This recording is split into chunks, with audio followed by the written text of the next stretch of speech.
Si tu souhaites me soutenir, n'hésite pas à t'abonner à la chaîne. Tu peux aussi activer la petite cloche, comme ça tu auras accès à toutes mes vidéos.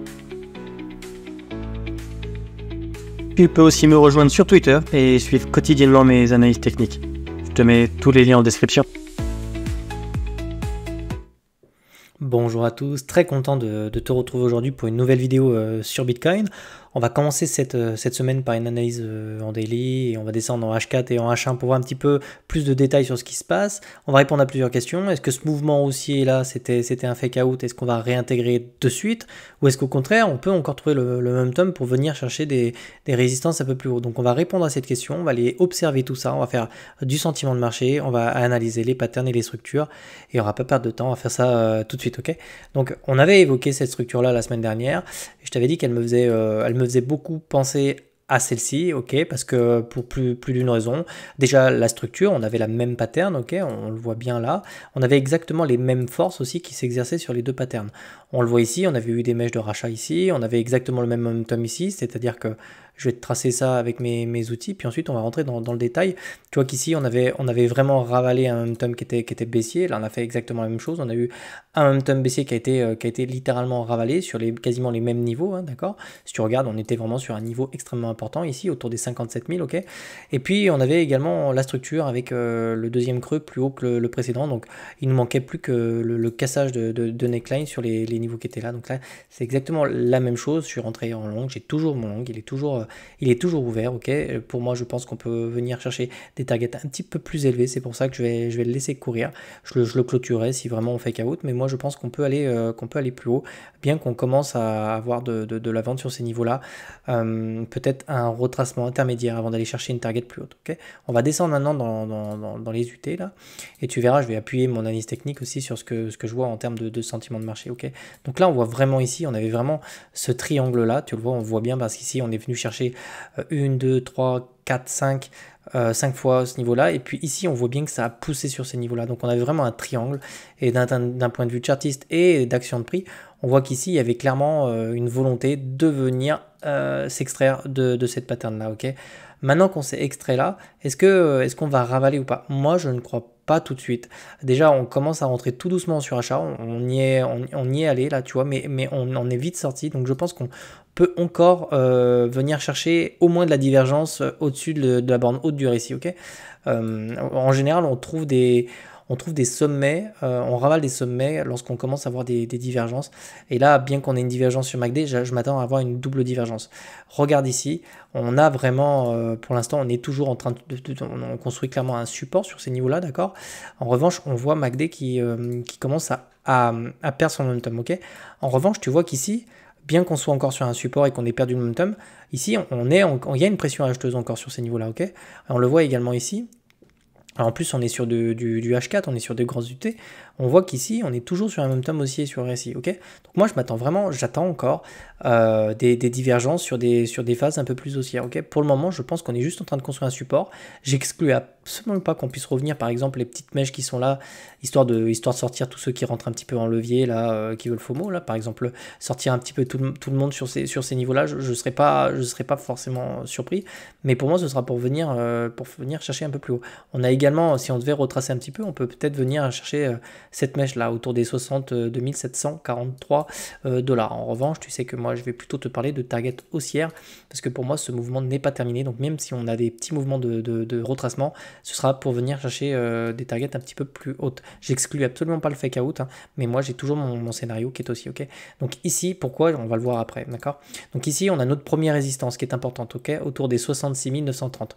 Tu peux déjà t'attendre à ce qu'on vienne chercher ces niveaux de prix, à mon avis. Donc là je vais te mettre tout de suite hop, un petit rond pour que tu puisses le voir. Le deuxième niveau extrêmement important sera forcément cette résistance là, ok. C'est des niveaux qui sont sensibles parce qu'on a des poches de liquidité qui ont été préservées, qui sont toujours ici. Donc le marché se fera un plaisir de venir les déclencher. Pourquoi le marché se fera un plaisir de venir les déclencher? C'est parce qu'ici tu en as énormément qui veulent vendre en fait du Bitcoin simplement, et ça ils peuvent le faire que quand il y a des poches de liquidité qui sont accumulées au nord, d'accord. Quand c'est des poches qui sont au sud, c'est pour recharger. Quand c'est des poches qui sont au nord, c'est pour décharger, ok. Et elles peuvent le faire seulement dans des grosses poches de liquidité pour influer, pour impacter au moins le prix sur Bitcoin, ok. C'est une question de liquidité, ok. Donc pour moi, il y a ces deux targets. Il y a une troisième target et je vais passer en daily pour te la montrer. Hop, je vais me mettre en daily, tac, on va zoomer comme ça. Et là, attends-toi à ce que cette résistance soit majeure. Donc hop, tu vois, donc ça correspond également avec cette résistance là. Donc moi je m'attends vraiment à ce qu'on ait éventuellement une petite perte de momentum, peut-être même voir carrément du retracement lorsqu'on pourra éventuellement venir au contact, hop, donc je vais te mettre un rond, au contact de cette trend. Donc tu vois ici, il y a trois niveaux extrêmement importants. Hop, excuse-moi, il y a trois niveaux extrêmement importants qu'il va falloir surveiller. Le premier autour des 67 000 $, le deuxième autour des 67 700 $, et le troisième, ce sera la résistance ultime ici, 69 956 $. Ok, donc là, tu as trois niveaux.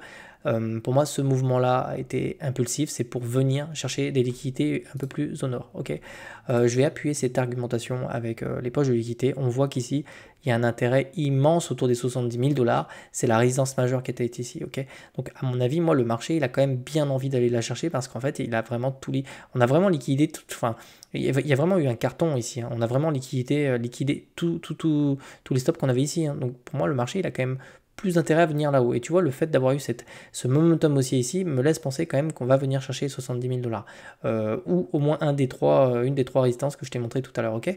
Deuxième chose, on va aller voir un petit peu le sentiment de marché. Et là, c'est étonnant. On voit que déjà, sur ce pump là, en fait, sur cette reprise aussi, au niveau de la... Alors, je ne sais pas si tu arrives à te situer sur mon cours, mais tu sais, c'était la fameuse neckline dont je t'ai parlé là, avec le triangle ici. On ne voit pas bien parce que j'ai beaucoup d'indicateurs. Mais quand on est venu casser ici sur ces niveaux-là, ici, tu vois, on a eu de l'intérêt. En fait. Donc ici, on a eu des positions qui sont ouvertes. Et ces positions qui sont ouvertes, eh ben, ça a été du short en fait. C'est pour ça que j'ai pris un long. C'est parce qu'ici, vraiment, les traders s'attendaient vraiment pas, globalement, s'attendaient pas à ce qu'on break comme c'est ces structures à la hausse. Okay. Donc ici, d'ailleurs, on le voit un peu sur Twitter, il y a beaucoup de gens qui me parlaient de spraying ou de retracement baissier, de fake out ou de trucs comme ça. Et les mecs se sont tous positionnés en short. On le voit parce qu'ici on a un funding qui est repassé négatif. Et ici on a eu beaucoup d'intérêts qui sont ouverts. Donc, et on n'est pas venu chercher ces gens-là. Donc ces gens qui ont shorté là sont pas encore liquidés, d'accord? Donc il faut bien te dire que pour leur faire vraiment mal, il faudrait qu'on aille chercher un petit peu plus haut, d'accord? Ici il se passe plus rien, donc on n'a pas vraiment de position, on sent que les mecs sont pas sereins sur les niveaux actuels. Donc en fait, je vais essayer de synthétiser un petit peu tout ça. On va d'abord passer en daily. Et on va regarder un petit peu ce qui se passe là-haut. Donc il y a quand même un volume, il y a toujours un volume à l'achat, on le voit ici. Ça se tasse un peu, mais on a quand même un volume à l'achat. Ici, on voit des belles mèches de rejet ici. Donc on voit vraiment qu'ici, ça se tasse un petit peu quand même sur... ça se tasse à l'achat et ça se tasse aussi ici. Dernière chose aussi, on a également une pression vendeuse. Alors je te ferai un petit récap après à la fin de la vidéo pour voir un petit peu tout ça. On a une petite pression vendeuse sur les niveaux actuels.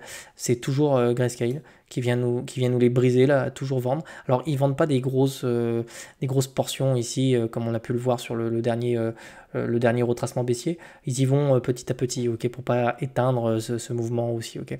Ils distribuent gentiment, d'accord. Alors globalement, est-ce qu'on peut retracer maintenant? Oui, on le voit ici, une espèce de petit cluster de mèches ici. Donc on voit bien qu'il y a de la vente sur ces niveaux-là. On a également une zone Fibo. Hop, je vais essayer de te la mettre un peu plus bas pour que tu puisses bien la voir. Tac, si j'arrive à choper ma mèche.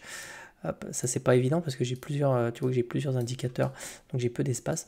Donc là tu vois on est vraiment dans une zone normalement de rejet, mais si on commence à consolider dans cette zone là, je te dis qu'on va venir chercher les résistances qui sont ici. Donc on voit qu'ici on perd un petit peu le momentum, il y a un petit peu de volume baissier, mais je pense vraiment au vu de ce que j'ai, si tu regardes le sentiment de marché, tu regardes les structures, tu regardes les poches de liquidation, les résistances qui sont là-haut, qui n'ont pas été touchées depuis un petit moment, moi je pense que même si on vient faire des petites mèches rouges ici pour venir chercher les stops, pourquoi pas en fait pourquoi pas un petit pullback sur les 62 700 histoire de faire peur à tout le monde et puis ensuite venir chercher une dernière jambe haussière.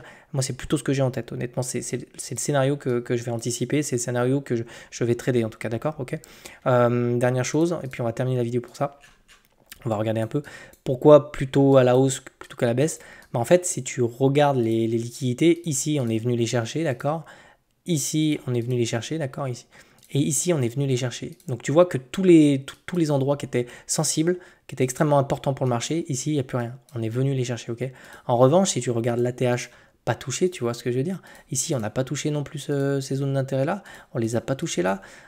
Tu vois, et là on commence à venir les chercher. Ici on est venu les chercher. Donc pour moi le marché là, il est plutôt en tendance haussière, il a plutôt envie d'aller chercher tous les mecs qui ont shorté le marché. D'accord?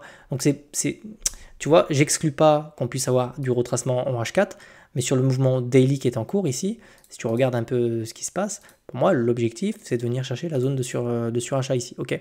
Donc ça va prendre du temps. Ces patterns là, elles vont se développer tout au long de la semaine. Il va falloir surveiller ça. Compte sur moi pour te faire l'analyse technique quotidienne. On va continuer à regarder ça. Je pense que je vais aussi m'intéresser un peu aux alts parce qu'on commence à avoir des choses assez sympas. Et puis je te tiens au courant. Écoute, je te souhaite de passer une agréable semaine. Je te dis à demain. Bonne journée. Allez, ciao.